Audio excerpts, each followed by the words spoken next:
سرکار کا جسم پر راکھ گرتی ہے اور نبی پاک صلی اللہ تعالی وسلم کا جسم جو ہے وہ اس راکھ کی وجہ سے جھلس جاتا ہے، بعض وقت کپڑے بھی جل جاتے، مگر آقا ان کپڑوں پہ سے راکھ کو جھٹک دیتے ہیں اور آسمان کی طرف نگاہ کر کے الفاظ یہی نکلتے ہیں، رب کائنات اس ضعیفہ کو معاف فرما دے،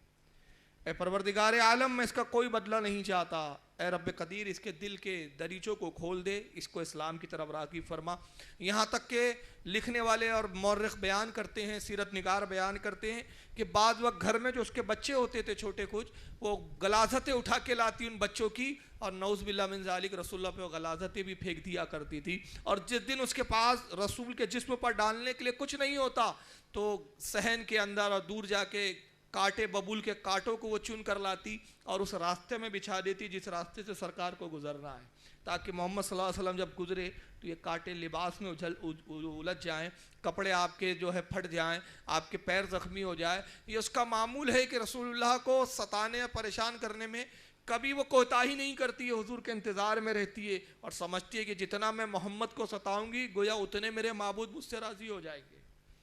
اپنے باطل دین پر اتنی اڑی ہوئی ہے وہ ضعیفہ، مگر ایک مرتبہ کیا ہوتا ہے کہ نبی کریم صلی اللہ تعالی وسلم اس راستے سے گزرتے ہیں مگر کچرا نہیں ڈالا گیا حضور کے اوپر، راستے میں کانٹے نظر نہیں آئے،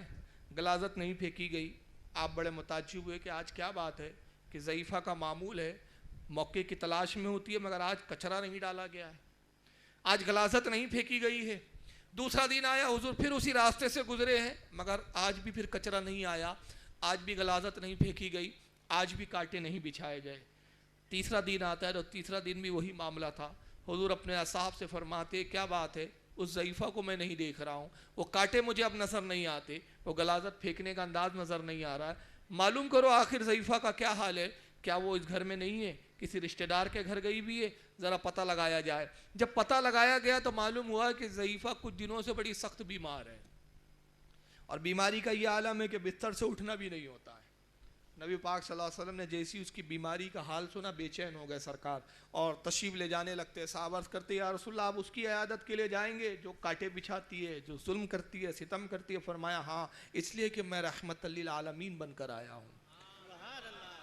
میں کسی پر بدلہ لینے نہیں آیا ہوں، کسی کو تکلیف دینے نہیں آیا ہوں، میرا کام ہی محبتوں کا پیغام پہنچانا ہے۔ حضور تشریف لے جاتے ہیں، ضعیفہ کے قریب پہنچے، ضعیفہ نے دیکھا اٹھنا چاہا، اٹھ نہ سکی، حضور نے فرمایا آرام کرو، تمہیں کوئی ضرورت نہیں اٹھنے کی، اور اے ضعیفہ تم میری ماں کی طرح ہو، میرے ماں کی عمر کی ہو، اگر تمہارا کوئی دوا لانے والا نہ ہو تو مجھ سے کہو تاکہ میں تمہارے لیے دواؤں کا انتظام کر دوں۔ اے ضعیفہ تیرے گھر میں کوئی کام باقی رہ گیا ہو تو مجھ سے کہے کہ میں گھر میں تیرا کام کر دوں، اگر تجھے کھانے کی حاجت ہو تو مجھ سے کہے میں تیرے لیے کھانا لا دوں۔ اب حضور خدمت کے لیے آمادہ ہے اور اس سے فرما رہے ہیں تجھے جو خدمت لینا ہے محمد سے لے لے، محمد تیری خدمت کرنے کے لیے تیار ہے۔ ضعیفہ نے جیسے یہ جملے سنے آنکھوں سے آنسوں کے دھارے بہنے لگے اور روتے ہوئے عرض کرتی ہے اے محمد صلی اللہ علیہ وسلم، قسم خدا کی میں آپ سے بڑی نفرت کرتی تھی، آپ کو میں بہت بڑا دشمن جانتی تھی، لیکن اس پاک پروردگار کی قسم جس نے آپ کو نبی بنا کر بھیجا، آپ کا رب بھی سچا ہے، آپ بھی سچا ہے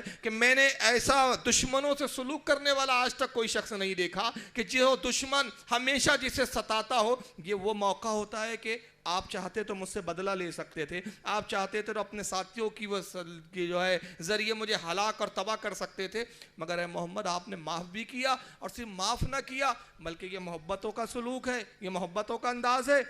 اے محمد آپ ہاتھ بڑھائیے تاکہ میں اسلام قبول کر لوں۔ تو میں عرض کر رہا تھا کہ نبی پاک صلی اللہ علیہ وسلم اور ضعیفہ سے فرماتے ہیں کوئی خدمت کرنا ہو تو بتاؤ۔ ضعیفہ کہتی ہے محمد میں نے آپ سے زیادہ بہترین اخلاق کا مالک نہیں دیکھا، قسم خدا کی آپ سچے ہیں، آپ کا دین سچا، آپ کا رب سچا، اے محمد ہاتھ بڑھائیے تاکہ میں آپ کے ہاتھ پر اسلام کو قبول کر لوں۔ ایک بہترین اخلاق کا نمونہ رسول اللہ نے پیش کیا، نتیجے بہترین برآمد ہوئے کہ وہ اسلام کی طرف راغب بھی ہوتی ہے، مسلمان ہو جاتی ہے۔ سیرت النبی کا میں ایک تیسرا واقعہ پیش کر رہا ہوں اور اسی پہ اختتام کروں گا اس پہلو کو، اور اس کے پھر بعد میں دوسرے پہلو پہ بات کروں گا۔ ایک موقع وہ بھی ہے کہ رسول اللہ صلی اللہ تعالی وسلم اللہ کے حکم سے طائف کی آبادی میں جاتے ہیں۔ یہ مکہ کے قریب ایک آبادی ہے، ایک بازار ہے، طائف کا بازار جس کو کہا جاتا ہے، اور یہاں پر بڑی امیر و کبیر لوگوں کی آبادی تھی، اور حال یہ تھا کہ پہاڑیاں ہیں دونوں طرف، دو پہاڑیوں کے بیچ میں یہ ایک علاقہ تھا جو بڑا خوشحال علاقہ تھا، یہاں کے لوگ بڑے امیر و کبیر تھے. نبی کریم صلی اللہ تعالی وسلم اس آبادی میں تشریف لے جاتے ہیں تاکہ دین کے پیغام کو، اللہ کے پیغام کو عام کیا جائے. آپ اس آبادی میں تشریف لے گئے اور ارشاد فرمایا قولوا اشہد ان لا الہ الا اللہ وانی رسول اللہ. اے لوگو تم سب گواہی دو اللہ کے سوا کوئی عبادت کے لائق نہیں اور میں اللہ کا رسول ہوں. نتیجہ کیا ہوا؟ جیسی ہی سرکار صلی اللہ تعالی وسلم نے پیغام رسالت اور پیغام توحید کو عام کیا، جتنے وہاں کے اوباش قسم کے نوجوان تھے انہوں نے رسول اللہ پہ پتھر مارنے شروع کر دیے، اور جتنے وہاں کے جو گادری تھے اور جتنے بڑے وہاں کے پادری تھے انہوں نے وہاں کے نوجوانوں کو ابارہ، کہا کہ دیکھو یہ محمد وہی ہے جو مکہ میں مجنون ہے، پاگل ہے، دیوانہ ہے، جس کے بارے میں اہل مکہ میں مشہور ہے کہ یہ پاگل ہے اور ایک دیوانگی کی باتیں کرتا ہے. اب یہ دیوانہ ہمارے آبادی میں آ گیا ہے، ہماری آبادی کو خراب کرنا چاہتا ہے، ہمیں اپنے دھرم سے اور اپنے مذہب سے ہٹانا چاہتا ہے. لوگوں پتھر مارو، اتنے مارو کہ دوبارہ محمد اس طرف کا رخ بھی نہ کرے. بچوں نے پتھر مارنے شروع کیے، نوجوانوں نے پتھر مارنے شروع کیے. حضرت زید ابن حارث رضی اللہ تعالیٰ عنہ حضور کے آزاد کردہ غلام ہیں، وہ خود فرماتے ہیں کہ میں حضور کے ساتھ اس وقت موجود تھا اور اس قدر پتھر حضور کی طرف آ رہے تھے، چاروں طرف سے پتھر برس رہے تھے، اور میں اس کوشش میں تھا کہ میں اپنی جان کاش رسول اللہ پہ قربان کر کے حضور کی حفاظت کر لوں. لیکن عالم یہ کہ پتھروں کی کثرت کا یہ عالم کہ میں حضور کے سینے کے قریب سامنے آتا تو پتھر پیٹھ کی طرف سے آنے شروع ہوتے، میں حضور کی پشت کی طرف جاتا تو پتھر دائیں سے آنے شروع ہو جاتے، دائیں طرف جاتا تو پتھر بائیں طرف سے آتے. نتیجہ یہ کہ میں پروانہ وار رسول کے ارد گرد گھوم رہا ہوتا، لیکن یہ کہ باوجود اس کے کہ پتھر مجھے بھی لگ رہے ہیں مگر ہر سمت رسول اللہ پہ پتھر برسائے جا رہے تھے. سرکار کی پیشانی زخمی ہوئی، نبی پاک صلی اللہ علیہ وسلم کے ہونٹ مبارک زخمی ہو گئے، کان شریف زخمی ہوئے، جسم کے ہر حصے زخمی ہو کر خون بہنا شروع ہوتا ہے. اور حضرت زید کہتے قسم خدا کی میں نے اپنی آنکھوں سے دیکھا اور میں رو رہا تھا، اور سوائے بلکنے اور رونے کے میرے پاس کوئی کام چارہ نہ تھا. میں نے دیکھا کہ حضور کے جسم پاک سے خون بہتا رہا، کپڑے سرخ ہو گئے، اور یہاں تک کہ خون جسم سے بہ کر آپ کی نالین میں جمع ہو گیا اور جوتیاں آپ کی نالین خون سے سرخ ہو کے بھر جاتی ہے. اسی وقت ایک فرشتہ حاضر بارگاہ ہوتا ہے، اللہ کے نبی سے عرض کرتا ہے السلام علیکم یا رسول اللہ، اللہ کے رسول آپ پر میری طرف سے اللہ کی طرف سے سلام ہو. اے اللہ کے نبی میں ان پہاڑوں کا محافظ ہوں، یہ جو آپ پہاڑ دیکھ رہے ہیں اللہ نے ان پہاڑوں کا محافظ مجھے بنایا ہے، میں وہ فرشتہ ہوں جو پہاڑوں کی طرف میری نگرانی کا ذمہ ہے. اے اللہ کے نبی آپ صرف حکم دے، اشارہ فرمائے سرکار میرے رب نے مجھے حکم دیا کہ جاؤ میرے حبیب کا پابند ہے تو، میرا نبی جو کہے تو اس کا پابند رہنا، جو حکم دے اس کو قبول کر لینا. اے اللہ کے رسول میں اس لیے حاضر ہوا ہوں، آپ اشارہ فرمائے، حکم دے، اب ان دو پہاڑوں کو آپس میں ایسا ملاؤں گا کہ پوری آبادی ریزہ ریزہ ہو جائیں گی. گویا گیہوں کو جس طرح پیس دیا جاتا ویسا پیس کے انہیں آٹا بنا دوں. اللہ کے نبی حکم ارشاد فرمائیے. اندازہ لگائیے ایسے موقع پہ کہ جب پتھر مارے گئے ہیں، آپ کے غلام زخمی ہیں، آپ زخمی ہیں،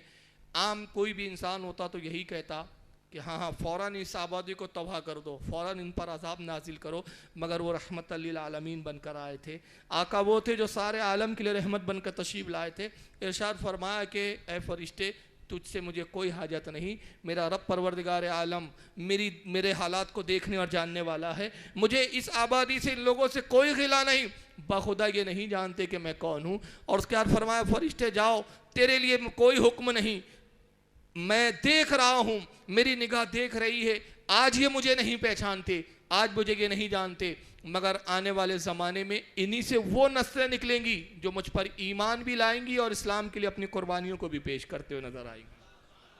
اور پھر آقا نے اپنے ہاتھوں کو اٹھایا اور دعا کرتے ہیں، اور زبان نبوت پہ جو دعا کے الفاظ جاری ہوتے ہیں وہ یہی اے رب کائنات میں نے ان کو معاف کیا، خالق کائنات تو بھی ان کو معاف فرما دے، اس لیے کہ یہ لوگ جانتے نہیں ہیں کہ میرا مقام کیا ہے، تو نے مجھے کیا درجہ اور کیا مقام عطا کیا ہے. اے پروردگار میں تیرا نبی دعا کرتا ہوں مولا ان میں ہی ایسی نسلیں جاری فرما جو تجھ پر بھی ایمان لائے، تیرے نبی پر بھی ایمان لائے اور تیرے دین کی خاطر اپنے قربانیوں کو پیش کرے. تو غرض کے سیرت النبی کے آپ حصے دیکھیں، حضور نے زخموں کو بھی کھایا ہے مگر دعائیں دی ہیں. اللہ کے نبی نے تکلیفوں کو بھی اٹھایا ہے مگر دعائیں بھی دی ہیں. نبی پاک صلی اللہ تعالی وسلم پہ ہر ظلم کیا ہے مشرکین نے مگر آپ دعائیں دیتے ہوئے نظر آتے ہیں. اور ایسے بارہا موقع آئے ہیں کہ کبھی جبریل آئے یا رسول اللہ حکم دیجئے ابھی ایک پر مارو تو پوری آبادی تباہ ہو جائے، مگر آقا نے بدلہ نہیں لیا ہے. فرمایا جبریل